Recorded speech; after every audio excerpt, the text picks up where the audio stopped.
orden, etcétera, ¿no? Que es caótico, ¿no? Pero en realidad el anarquismo es una corriente de pensamiento y creo que un poquito de anarquismo es necesario. Ahora, un revolucionario, fíjate, el capitalismo fue se hizo una revolución del feudalismo al capitalismo, o sea que inclusive un revolucionario es el que cambia las cosas, pero puede cambiar. O sea, los que cambiaron el feudalismo al capitalismo fueron revolucionarios, los revolucionarios franceses de la Revolución Francesa. Entonces, un revolucionario no me define, ¿no? Como completamente. Ahora, un radical sí, porque yo soy radical, es decir, voy a la raíz de las cosas. Eso no significa que sea un extremista, que sea un fundamentalista, ¿no? El ser radical es ir a la raíz de las cosas. Y soy comunista ideológicamente, ¿no? De ideología comunista. Entonces puedo decir que soy un comunista radical con un poquito de anarquismo. Sí, señor. Tú militas en el Partido Socialista Unido de Venezuela. Así es, en el PSUV. En ese PSUV, y podrías estar en esa corriente de los que se creen en cierto modo radicales en relación a la función. ¿Crees que al Partido Socialista le falta algo de esa fuerza radical con pinceladas de anarquismo y un poco de comunismo? Creo que es importante que se acepten las corrientes dentro del partido. ¿Por qué? Porque no hay una hegemonía dentro del Partido Socialista Unido de Venezuela. Y hay que olvidarse de las divisiones, porque nosotros sabemos que las divisiones es la muerte para nosotros, para los socialistas, pues. El pensar en dividirse es un retroceso, pues.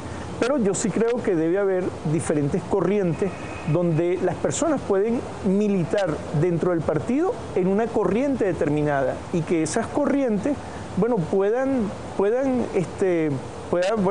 prevalecer, puedan dominar una determinada corriente, pues que yo considero que sí, que no solamente es bueno, sino que es necesario que se permitan diferentes corrientes. Bueno, y la corriente radical, bueno, fue una propuesta muy prematura porque no logramos como cuajar, ¿no? Una corriente propiamente dicha, fue malinterpretada.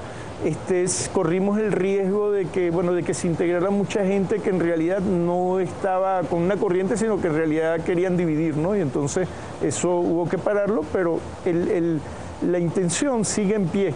O sea, yo creo que es una necesidad de que nosotros podamos formar consolidar una corriente en el PSUV, una corriente radical, socialista. Eso haría que más fluida la discusión, integraría más la fuerza de la libertad, de uno poder ser crítico del proceso, de las cosas que se hagan o no se hagan del proceso. Sí, eso podría capitalizar el descontento que se ha producido por los errores que hemos cometido. Entonces hay algunos compatriotas, bueno, que están descontentos, pues, por una serie de cosas. Bueno, eso permitiría, bueno, recapitalizar todo eso, sembrar como una esperanza de que la gente dice, bueno, mira, o sea, yo estoy en el PSUV y yo soy radical, pues, y estoy con la corriente radical, pues, y entonces para esas personas habría cabida, habría un puesto, ¿no? dentro del partido. Claro, esto se quiere hacer ahora con el gran polo patriótico, ¿no? Que es una agrupación mucho más amplia. Claro, lo que pasa es que el polo patriótico es un concepto y el partido es otro concepto, son dos conceptos diferentes. El polo patriótico es como para sustituir al partido, porque la gente del partido se puede inscribir en el polo patriótico. ¿O el polo patriótico es para estrategia 2012? Claro, las organizaciones, las diferentes organizaciones, mucha gente que se inscribió en el polo patriótico militan también en el partido, en el PSUV, pero militan, o sea, hacen vida en organizaciones sociales.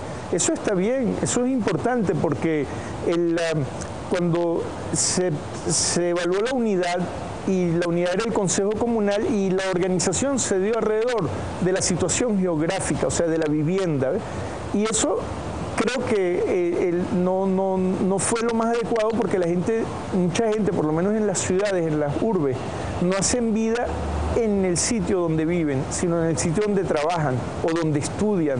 Entonces, claro, esa organización comunal es más exitosa en las áreas, en el interior del país, en las regiones, etcétera, pero en las grandes ciudades es la afinidad en la militancia se da en el sitio de trabajo o estudio. Y entonces por eso es que ahora se va a producir una mejor integración, pues. Ahora, además de la corriente que permite la fluidez de la discusión, ¿no crees que también al movimiento social que apoya al presidente Chávez, al Partido Socialista, esto, le falta como hacer unas discusiones profundas de las cuestiones ideológicas, de lo que es realmente el socialismo, de sus bases históricas, de cuál es la visión de cambio de un socialista y cuál es el nuevo hombre, el nuevo ente de una sociedad socialista?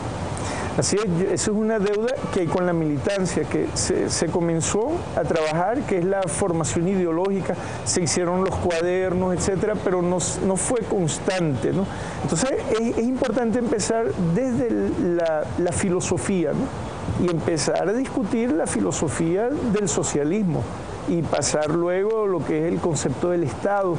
Es importante entender, mira, no pregunta con los camaradas, con los compatriotas, pues, ¿qué es el Estado? Y no saben decir, o sea, dan el concepto del Estado que aprendieron en la escuela, ¿no? El que aprendieron en formación social, moral y cívica, no sé si tú te acuerdas que se daba.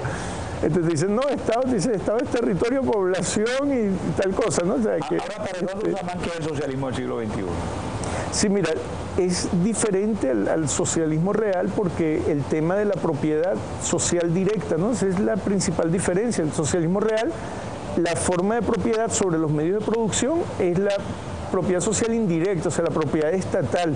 Y ahí se corre el riesgo de lo que es el capitalismo de Estado, lo que llamaron capitalismo de Estado.